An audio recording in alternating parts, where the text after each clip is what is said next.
बोलिए आनंद कंद भगवान की जय। श्री राम राम रघुनंदन राम राम, श्री राम राम भद्रा गज राम राम, श्री राम राम रणकर्कश राम राम, श्री राम राम शरणम भो राम राम। श्री सीताराम जी महाराज की जय, श्री हनुमान जी महाराज की जय, श्री गुरुदेव भगवान की जय। जिस समय श्री गरुड़ जी ने काकभूषण जी से पूछा कि हे भगवान, हम एक बात पूछना चाहते। क्या?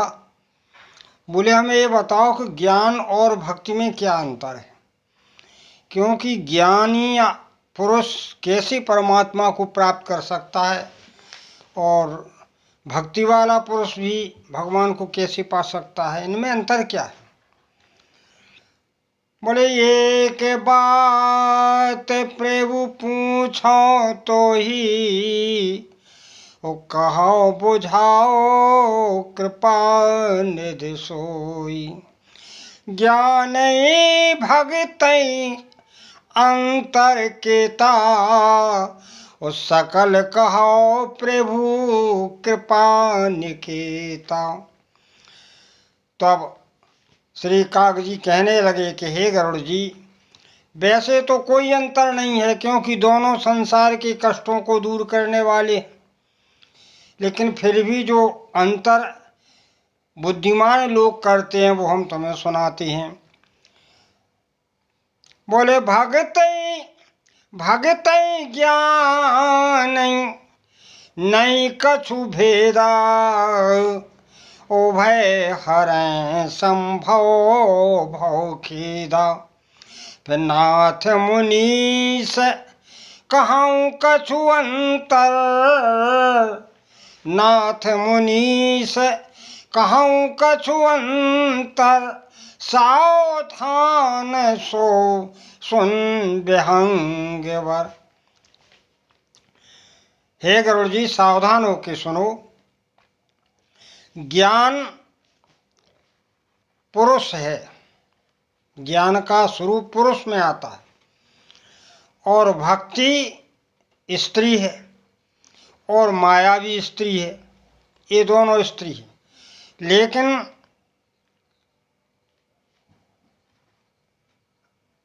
भक्ति परमात्मा को ज़्यादा प्रिय है, इसलिए माया भक्ति से भय खाती है। गोसाई जी ने उसे निरूपण किया है। बोले ज्ञान ज्ञान विराग जोग विज्ञान, ये सब पुरुष सुनहु हरियान। ओ पुरुष प्रताप प्रबल सब भांति,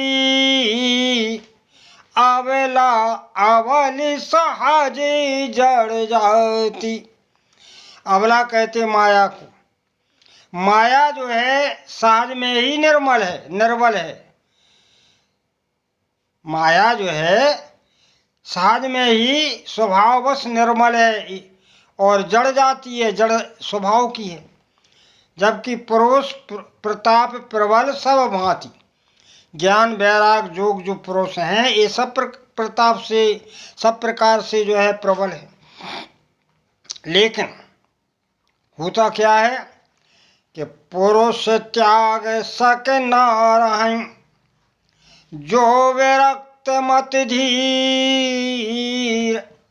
और ना तो कामी विषयावश विमुख, जो पद रहो वीर।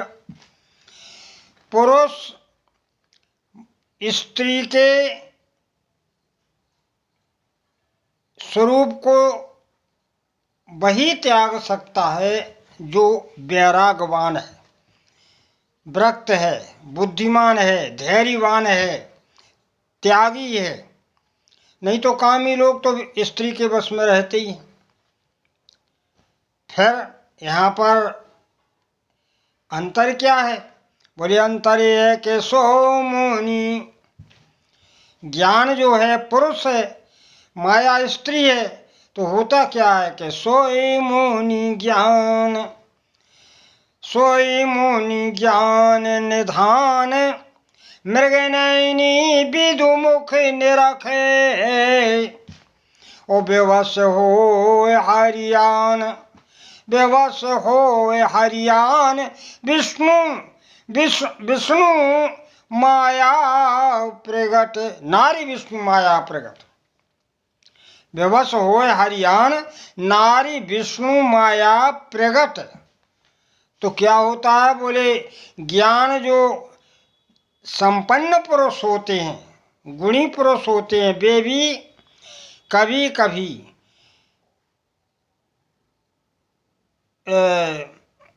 युवती के, यौवन युवती के श्री चंद्रमुख को देख करके स्वभाववश उसके अधीन हो जाते, ऐसा वो उससे छूट नहीं पाते, अधीन हो जाते हैं। इसलिए कहते हैं कि बेवश हो हरियान, नारी विष्णु माया प्रगट। इस संसार में स्त्री भगवान की साक्षात माया है। तो ज्ञानी पुरुष को डिगने का भय रहता है कि कब वो डिग जाए, लेकिन भक्ति में ऐसा नहीं है, क्योंकि भक्ति स्त्री है। और होता क्या है कि मोहे न नारी, नारी के रूपा, पन्नागार्य चरित अनूपा। स्त्री के रूप पर कभी मोहित होती नहीं है। तो भक्तिवान जो पुरुष होते हैं, जो भगवान की भक्ति करते हैं, उनको माया ज़्यादा नहीं सता पाती, आकर्षण नहीं कर पाती, लेकिन ज्ञानी को ये माया आकर्षित कर देती है और कभी कभी ज्ञानी चूक जाते हैं। इतना ही अंतर है। अब कहते हैं माया भगति सुनऊं तुम दो, वो नारी वर्ग जाने सब को। माया और भक्ति ये दोनों स्त्री स्वरूप में सभी जानते हैं, लेकिन होता क्या है कि भागते ही साने कूल रघुराया, उताते तेह डर पाते अति माया। भक्ति जो है वो भगवान के अधीन रहती है, या यूँ कहिए कि भगवान भक्ति के अधीन है। इसलिए माया भक्ति से भय खाती है, क्योंकि वो रघुनाथ जी के चरणों की सेवका है, वो भगवान की सानुकूल है, अनुकूल है, जबकि माया भगवान के अनुकूल नहीं है। इसलिए वो भक्ति से भय खाती है। इसलिए भक्ति वाले पुरुषों को माया का डर कम रहता है, ऐसी समझ में आ रहा है। इसलिए अस विचार जे मुनि विज्ञानी, ओ जाचै भगति सकल सुख खानी, जाचै भगति सकल सुख खानी। इसलिए जो विज्ञानी मुनि लोग होते हैं वे भक्ति का ही आश्रय ज़्यादा लेते, क्योंकि भक्ति से विशेष डर नहीं रहता, गिरने का डर नहीं रहता। एक कहते हैं कि एक तो ये भेद है पुरुष और स्त्री का, दूसरा एक और भेद है। और क्या भेद है ज्ञान और भक्ति में? बोले और ज्ञान भगति कर भेद सुनो सुप्रवीण, ओ जो सुन होए राम पद, जो सुन होए राम पद, प्रीत सदा अवचीन। बोले एक और है भक्ति और ज्ञान में भेद। क्या है? बोले जो भेद है वो ऐसा भेद है कि वो परमात्मा के चरणों में तेलवत धारा के समान प्रेम बढ़ाता है। क्या भेद है? बोले ईश्वर अंश, ईश्वर अंश जीव अविनाशी, चेतन अमल साज सो गुरासी। ये जो जीव है ईश्वर का अंश है, चैतन्य है, सुख का स्वरूप है, निर्मल है, तो ये तो परमात्मा का अंश है। लेकिन जब ये संसार में आता है तो माया से उसी प्रकार झूठा बन जाता है। उपमा दो दी है, कीर और मरकट की। बोले सो माया बस बंधो गुसाई, सो माया बस भयो गुसाई, ओ बंधो कीर मरकट की नाई। तोता और बंदर की उपमा दी है। तोता में क्या होता है कि पिंजरे में एक लकड़ी होती, तोता उसको पकड़े रहता है। पिंजरा खोल भी दो तो तोता जानता ही हमें पकड़े है तो उड़ता नहीं, जबकि उसे उड़ने का पूरा मौका है। बंदर भी इसी तरह का होता है। बोले बंदर को पकड़ने वाले क्या करते, एक गागर में, आधे गागर में चने इत्यादि भर देते हैं और उसका मुख इतना रहता है कि हाथ तो चला जाए लेकिन मुट्ठी जब बांधे तो ना निकल पाए। तो बंदर जब उस चने को खाने के लिए हाथ डालता उस गागर में और जब मुट्ठी बांध के निकालता है तो अड़ जाती है, गागर के मुख में वो नहीं निकल पाती। तो वो जानता है कि गागर ने पकड़ लिया और इस प्रकार बंदर को पकड़ने वाले बंदर को पकड़ लेते हैं। इसी तरह ये जीव भी माया के बंधन में, यद्यपि माया नहीं पकड़े है, स्वयं पकड़े है, लेकिन समझता ही है कि माया के हम वशीभूत हैं, माया हमें पकड़े हुए। बोले जावे ते जीव भयो संसारी, वो छूटे न ग्रंथ न होए सुखारी।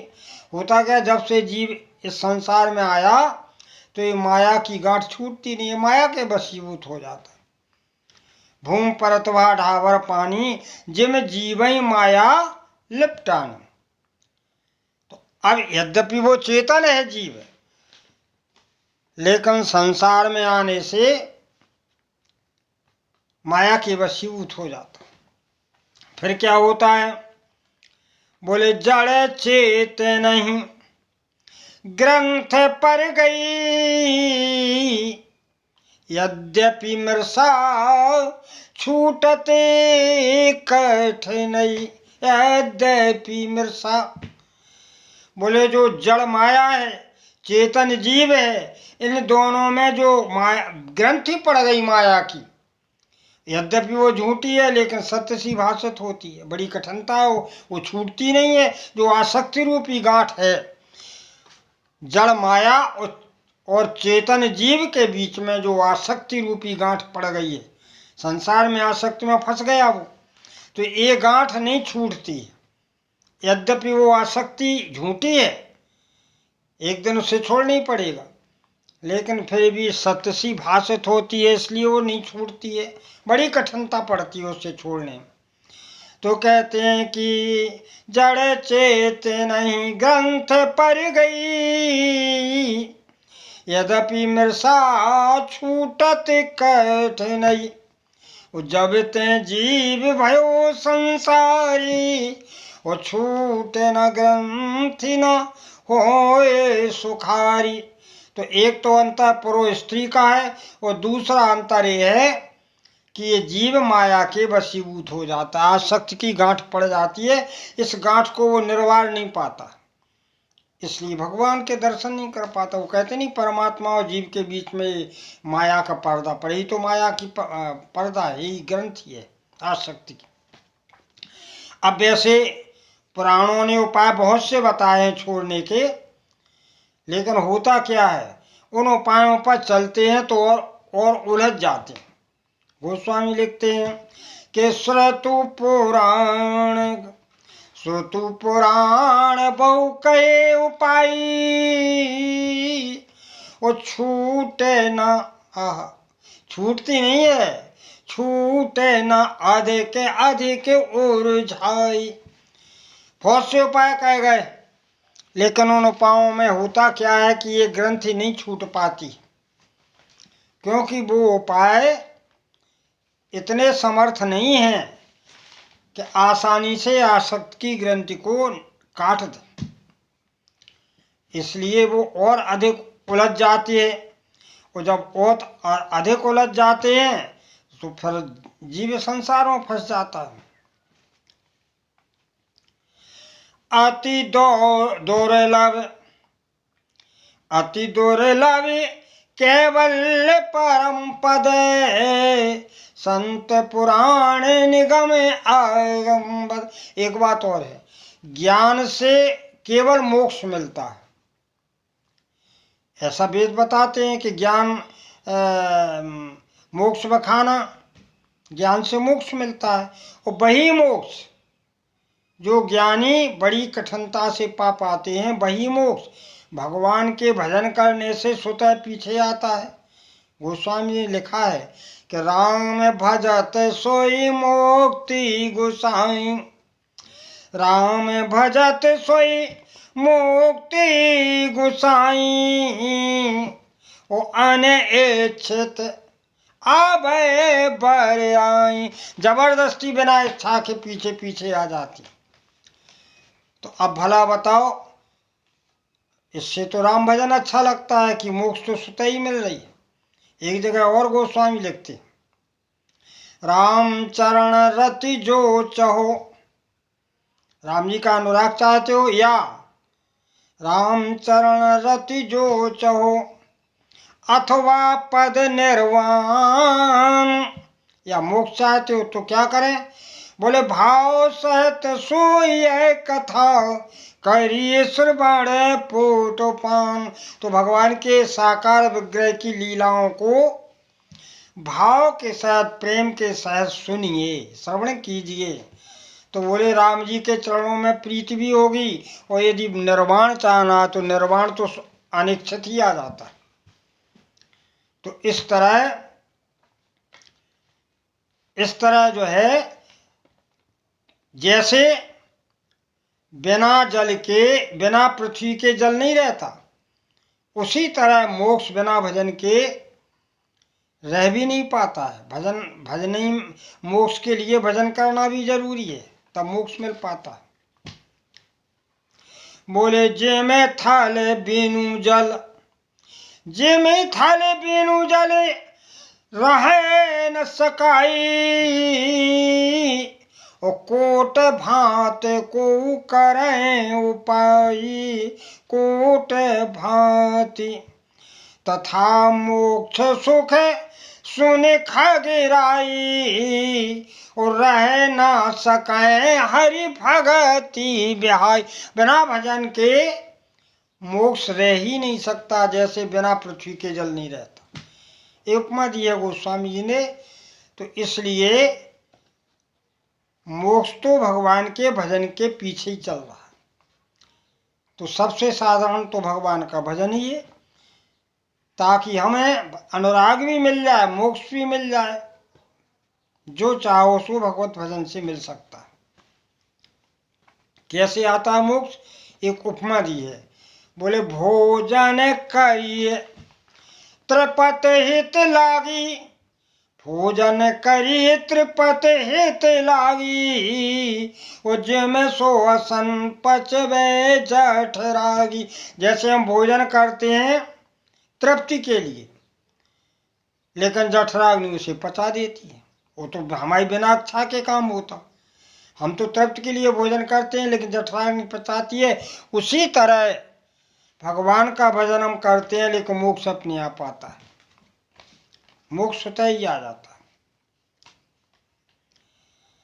असिहारी भगत सुगम सो खोदाई, कोस मूड़ न जाए स्वाय। ऐसी भक्ति सुगम है। अब कौन ऐसा जीव होगा जो इसको, जो भक्ति को न चाहे, जिसे सुहावे ना भक्ति, ऐसा कौन होगा? इसलिए भैया सभी तरह से भक्ति कल्याणकारी है। और ये भक्ति होती कैसे? देखो एक बात और है, भक्ति करने से यानी भजन करने से संसार का आवागमन भी नष्ट हो जाता है। एक जगह लिखा है कि भगति करत बिनु जतन प्रयास। भजन करने से बिना ही प्रयास के क्या हो जाता है? बोले भगति करत बिनु जतने प्रयासा ओ संस्कृत मूल अविद्या नासा। संस्कृत कहते हैं जन्म मरण की, जो जन्म मरण की का रूप है, जो जन्म मरण के इस संसार में जो रूप है, जो अविद्या करती है वो नष्ट हो जाती है। उस अविद्या को जो जन्म मरण के चक्र में डालती है वो नष्ट हो जाती है। भगवान के भजन से एक और ही फायदा, तो हम आवागमन से ही मुक्त हो जाते हैं। इसलिए सेवक से बेभाव बिन भावे न तरिए उरिगार। सेवक से बेभाव बिन भावे न तरिए उरिगार। भजो राम पद पंकज अस सिद्धांत विचार। हम सेवक हैं, राम जी हमारे स्वामी हैं, ऐसा भाव लेकर के भगवान का भजन करो और उनकी कथाओं का श्रवण करो, उनके स्वरूप का ध्यान करो, तो क्या होगा? बोले जो है भावना तरीगार, तो संसार से, हे गरुड़ जी, संसार से आसानी से पार हुआ जा सकता है। तो एक ज्ञान और भक्ति का अंतर श्री कागजी जी ने गरुड़ जी को समझाया है कि वैसे तो दोनों कल्याणकारी हैं, लेकिन इतना सा थोड़ा सा भेद है कि ज्ञानी को कठिन परिश्रम करके चूकने की डर रहता है, जबकि भक्ति सहज है, उसे कोई भय नहीं रहता और अनुराग को, परमात्मा के अनुराग को प्राप्त कर लेता। अब एक छोटा सा भाव है, राम नाम तू संग्रह कर ले। अरे भैया बैंक बैलेंस कर लो राम नाम का, तो जीवन परलोक की यात्रा में वो काम देगा। विदेश में जाओ तो जो भारत को पैसा थोड़ा सी काम दे, अगर इतने को पैसा हुए तो जमा कर दो, उतने को ले लो, ऐसी राम नाम हुए तो उतने जमा हो जाए, उतने को पैसा मिल जाए, उतने को पुण्य मिल जाए। राम नाम तू संग्रह कर ले, है ना, बैंक बैलेंस कर रहे हैं, इधर हो रहे जाए, और सीताराम नाम को बैंक बैलेंस जाएगा।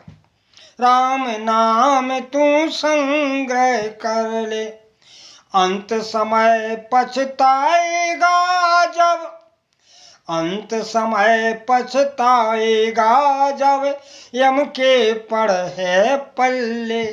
राम नाम तू संग्रह कर ले, अंत में हेमराज जी के पल्ले पड़ोगे तब प्रायश्चित होगा कि बहुत बड़ी गलती हो गई मानव जीवन को पाके।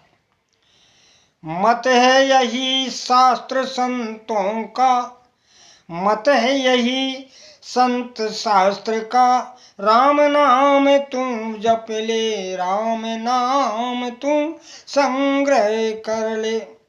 बोले साथ यही देगा परलोक में, साथ यही देगा परलोक में, को और नहीं सठरे, वहाँ और कोई नहीं आएगा। साथ यही देगा परलोक में और को नहीं सठरे, राम नाम तू संग्रह कर ले। इसलिए क्या करें? ममता त्याग प्रीत कर हरि से, ममता त्याग प्रीत कर हरि से, सूत्र यही तू रट ले। ये संतों का सूत्र है, इसको याद कर ले कि हमें प्रेम परमात्मा से करना है। ममता त्याग प्रीत कर हरि से, सूत्र यही तुम रट ले, नहीं तो आयु बीती जात है पगले, आयु बीती जात है पगले, विषय भोग से हट ले, राम नाम तू संग्रह कर ले। आयु बीती जाते पगले, विषय भोग से हट ले। वैकुंठ सुनो कथा हरि की तुम, वैकुंठ सुनो कथा हरि की तुम, तो क्या होगा? बोले पार जाए भाव छठ से। वैकुंठ सुनो कथा हरि की तुम, पार जाए भाव छठ से। राम नाम तुम संग्रह कर ले। बोलिए आनंद कंद भगवान की जय।